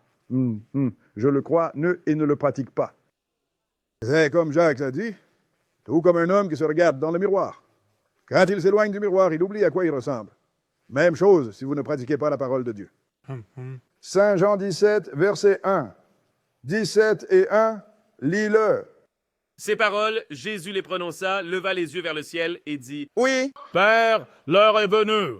Glorifie ton Fils, afin que ton Fils te glorifie aussi. » Il est donc temps pour moi de changer maintenant. Je me prépare à mourir. Passez au verset 4 et allez ici. Je les ai glorifiés sur la terre. Oui. J'ai achevé l'œuvre que tu m'as donné à faire. Allez-y. Et maintenant, ô Père, glorifie-moi auprès de toi-même de la gloire que j'avais auprès de toi avant que le monde fût. Il a dit, tu m'as envoyé faire un travail et je l'ai fait maintenant. Maintenant, je suis prêt à revenir là où j'étais. Vas-y. J'ai manifesté ton nom aux hommes que tu m'as donnés. Allez-y. Du monde. Oui. Ils étaient à toi et tu me les as donnés et ils ont gardé ta parole. Et ils ont gardé ton quoi? Monte. Allez-y, Élisée. Maintenant, ils ont su que toutes les choses que tu m'as données viennent de toi. Allez-y. Car je leur ai donné les paroles que tu m'as données et ils les ont reçues et ont su avec certitude que je suis sorti de toi et ils ont cru que tu m'as envoyé. Dieu veut dire que tout ce que Jésus nous a donné, c'est la parole que le Père lui a donnée. C'est si simple, n'est-ce pas? C'est tout ce que nous avons reçu du Seigneur. Rien d'autre. Vas-y, lis. Je prie pour eux. Je ne prie pas pour le monde, mais pour ceux que tu m'as donnés, car ils sont à toi. Il a dit, je prie pour eux, ceux que tu m'as donnés. Je ne prie pas pour le monde. Comment pouvez-vous prier pour ce monde avec toute la saleté et les ordures qu'il contient, tous les péchés qui y sont commis? Alors Jésus a dit, je prie pour eux, je ne prie pas pour le monde. Passez au verset 16 et allez ici. Ils ne sont pas du monde, tout comme je ne suis pas du monde. Voyez, si vous êtes un serviteur de Dieu, vous n'êtes pas du monde. Vous n'allez pas enfreindre la loi de Dieu, tout comme Jésus n'a jamais enfreint une seule loi de Dieu. Allez-y et lisez. Sanctifie-les par ta vérité. Sanctifie-les par ta vérité. Vas-y. Ta parole est la vérité. Ta parole est la vérité. Tu sais ce que signifie sanctification? Mets-les à part du reste des gens. Par ta vérité. En d'autres termes, par ta parole. Quand ils lisent sa parole, ils ne vont pas voler, ils ne vont pas tuer, ils ne vont pas commettre d'adultère, ils ne vont pas forniquer, ils ne vont pas porter de faux témoignages contre personne, peu importe ce qu'ils disent. Non.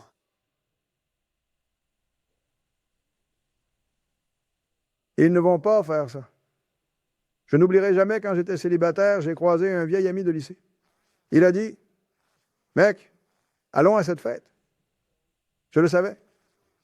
J'y suis allé avec lui, mais j'étais dans le monde de Dieu parce que j'étais célibataire. Et il a dragué ses deux sœurs aux jolis jours, parce qu'il était un grand séducteur comme moi. Il a tenté son coup avec elles, mais quand c'est venu à moi, j'ai reculé. Et nous sommes sans les femmes, nous sommes retournés chez moi en été. Je me souviens qu'il s'est allongé sur le capot de ma voiture et qu'il me regardait. Je croyais au fond de moi qu'il pensait que j'étais un sodomite.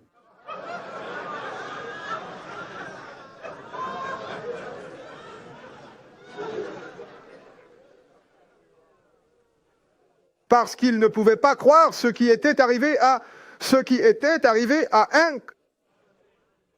Garçon, il aurait dévoré ses femmes comme un bon glouton. Je ne pouvais plus faire ça.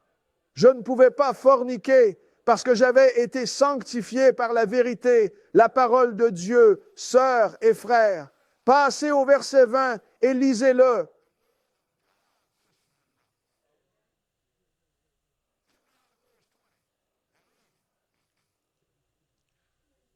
Je ne prie pas seulement pour ceux-ci, mais aussi pour ceux qui croiront en moi par leur parole. À travers leur énergie qui va les submerger. Leur parole. À travers leur parole, tout tourne autour de la parole. C'est ce qui entre en vous, sœurs et frères. Allons au livre des Proverbes, le premier chapitre. Proverbe 1. Proverbe 1. Parce que si tu ne peux pas vivre cette parole, alors pourquoi vas-tu t'en occuper? Et les gens comme nous qui ont de la compréhension, nous ferions mieux de nous en occuper parce que nous avons des ennuis.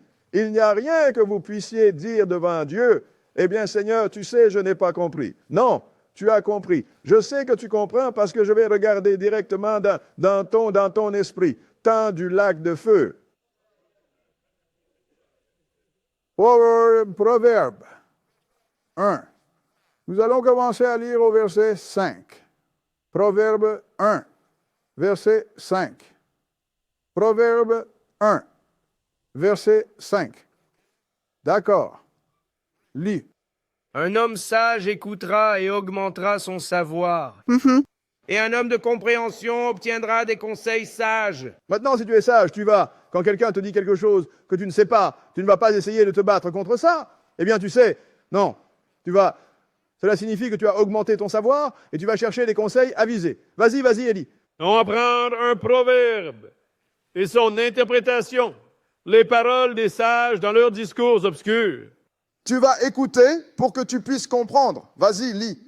La crainte du Seigneur est le commencement de la connaissance, mais les insensés méprisent la sagesse et l'instruction. Voyez, la crainte du Seigneur est le commencement de la connaissance. Parce que quand vous découvrez avec qui vous avez affaire, et qu'il ne va pas vous sauver malgré vous, et vous découvrez que ce même Jésus est le même Dieu qui a noyé le monde entier et n'a sauvé que 8 personnes. Oh là là! Pourquoi a-t-il noyé le monde entier? Parce qu'ils étaient pécheurs. Puis, quand tu découvriras qui c'est, alors tu le craindras. C'est pourquoi j'ai dit, la crainte du Seigneur est le commencement de la connaissance, mais les insensés méprisent la sagesse. Oh mec, je ne veux pas entendre ces bêtises. Passe au verset 22 et continue. Combien de temps, vous les simples, aimerez-vous la simplicité? C'est ça, combien de temps, vous les simples? Aimerez-vous la simplicité? Allez-y. Et les moqueurs se délectant de la moquerie. Et les insensés haïssant la connaissance. Quiconque déteste la connaissance est un insensé selon la parole de Dieu. N'est-ce pas correct? Et la seule vraie connaissance, c'est la connaissance du Dieu vivant et véritable. Allez-y et lisez. Tournez-vous à ma réprimande. Voici, je répandrai mon esprit sur vous. Tournez-vous à ma réprimande et regardez, je répandrai mon esprit sur vous. Allez-y et lisez. Et je vous ferai connaître mes paroles. Et je vous ferai connaître mes paroles. Pourquoi? Parce que les paroles qu'il a répandues sont esprit, sœurs et frères. Si vous vous tournez vers lui et l'écoutez, il vous fera comprendre sa parole. C'est l'esprit qu'il va répandre sur vous, sœurs et frères, la parole de Dieu. Regarde tout ce que la parole va t'apporter comme le salut, la vie éternelle et tout ça. Que cherches-tu de plus? Allons dans Colossiens, le 3e chapitre. Colossiens 3, et j'ai 3 autres passages après celui-ci. Colossiens, le 3e chapitre.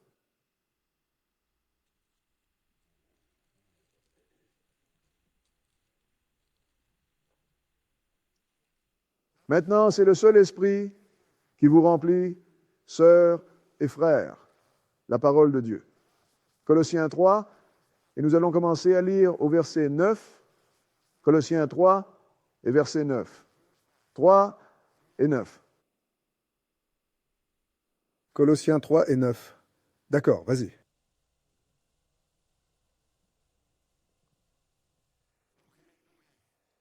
La nuit dernière, l'un à l'autre, voyant qu'elle avait dépouillé le vieil homme avec ses actions. Maintenant, elle n'a pas vu qu'elle avait abandonné le vieil homme. Tu vois, c'est ce qui est arrivé avec mon ami. Je peux l'appeler par son nom, Cliff. Il ne savait pas que j'avais abandonné le vieil homme. Je ne faisais plus ces choses-là. Vas-y, lis. Et avait revêtu le nouvel homme, qui est renouvelé dans la connaissance. Qui est renouvelé en quoi? Connaissance. Oh, tu veux dire que tu n'as pas un tout nouveau corps flambant, neuf. Tu deviens nouveau quand tu es renouvelé dans la connaissance. Vas-y, lis. Après l'image de celui qui l'a créé. Et maintenant, vous êtes à l'image du Seigneur qui vous a créé. Vous êtes un homme nouveau parce que vous pensez différemment. Par conséquent, vous vous comportez différemment, frères et sœurs. Parce que le Seigneur a dit, si vous lisez sa parole, il va demeurer en vous et vous en lui, sœurs et frères. Donc, si c'est le cas, vous avez la parole du Christ qui demeure en vous. N'est-ce pas correct?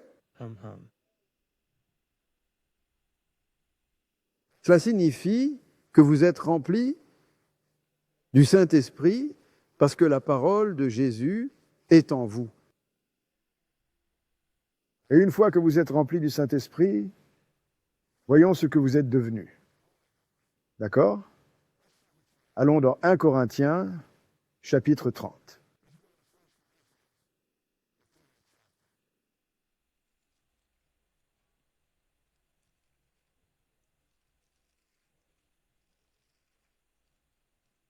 Et nous allons commencer à lire au verset 16. Première épître aux Corinthiens, chapitre 3, verset 16. Première épître aux Corinthiens, chapitre 3, verset 16. Parce que lorsque vous êtes remplis du Saint-Esprit ou remplis de la parole, qui est la parole de Dieu, et je vais vous montrer ce que vous êtes devenus. Verset 16, lisez-le. Ne savez-vous pas que vous êtes le temple de Dieu et que l'Esprit de Dieu habite en vous? Ne savez-vous pas que c'est ce que vous êtes maintenant? Vous êtes le temple de Dieu et l'Esprit qui est dans la parole, sa parole habite en vous. Allez-y. Si quelqu'un souille le temple de Dieu, Dieu le détruira. Car le temple de Dieu est saint, et ce temple, c'est vous. Maintenant, si vous détruisez ce temple, comment le faites-vous? En enfreignant les lois de Dieu. Alors, il va vous détruire parce que vous avez détruit le temple qu'il a fait de vous. Vous êtes remplis de la parole de Dieu et cela vous remplit du Saint-Esprit. Maintenant, allons au dernier endroit. Première épître aux Corinthiens, chapitre 6. Jésus 1 Corinthiens. C'était la lecture du 30e chapitre. C'était 15. Ai-je lu le 3e chapitre? 1 Jean 2. Oh, 1 Jean 2, je suis désolé. Je veux sortir d'ici, je suppose. 1 Jean, le premier chapitre. 1 Jean, chapitre 2. Vous tous, donc, nous allons lire tout cela, n'est-ce pas? J'aime ça. Première épître de Jean, chapitre 2. Je suppose que je vais vous laisser garder mes notes.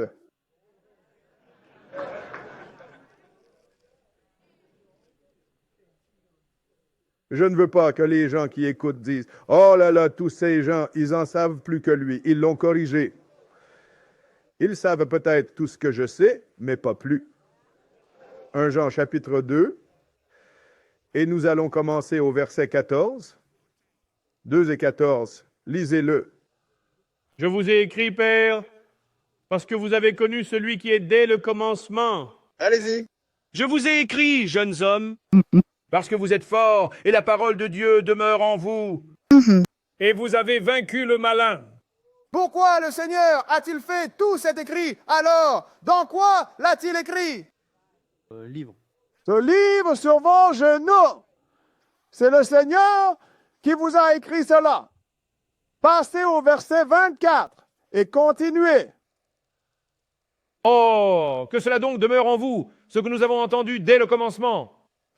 Si ce que vous avez entendu dès le commencement demeure en vous, allez-y. Vous aussi, vous demeurerez dans le Fils et dans le Père. Alors, que demeure en vous ce que vous avez entendu dès le commencement? Entendu quoi? La parole. La parole de Dieu.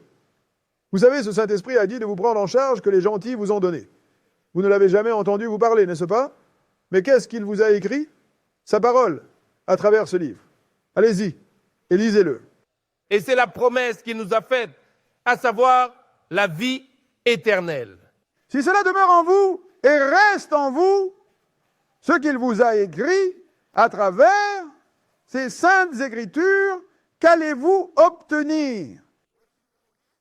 Vie éternelle. La vie éternelle, n'est-ce pas ce que nous essayons de retrouver là où nous étions avant qu'Adam et Ève ne fassent une erreur? Oui, monsieur. Nous essayons de revenir à la vie éternelle, sœurs et frères. Maintenant, passons à 1 Corinthiens chapitre 6. 1 Corinthiens 6. Parce que c'est de cela qu'il s'agit. Nous essayons d'obtenir la vie éternelle. Nous voulons être Dieu. Je me souviens, quand j'ai dit pour la première fois à une personne que nous avons été créés pour être Dieu, elle m'a regardé comme si j'étais le plus grand imbécile de la planète. Comme c'est du blasphème, non? C'est lire le livre.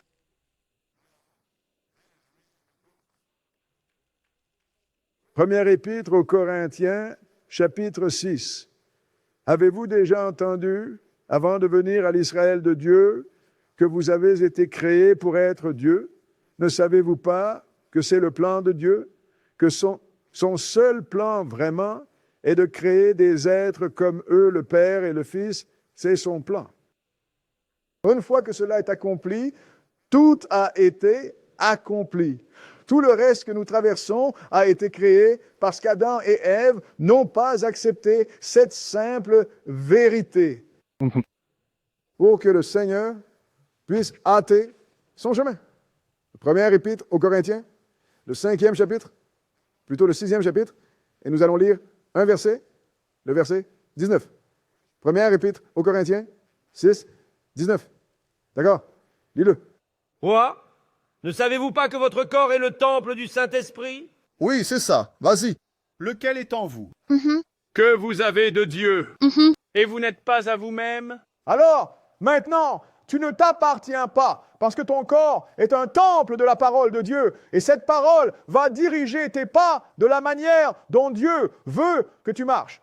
Donc tu ne t'appartiens plus, tu appartiens à Dieu. Et je pense que c'est une assez bonne position, n'est-ce pas? Oui, monsieur. Merci pour votre temps. Maintenant, nous avons une annonce. Maintenant, c'est la 3e étape. Et nous pouvons voir que la chose qui entre en vous est une seule chose, et c'est la parole de Dieu. Et comme le Seigneur a dit, et Moïse a dit, l'homme ne vivra pas de pain seulement, mais de toute parole qui sort de la bouche de Dieu. Et cette parole vous donnera la vie éternelle. Vous n'avez besoin de rien d'autre. Merci pour votre temps.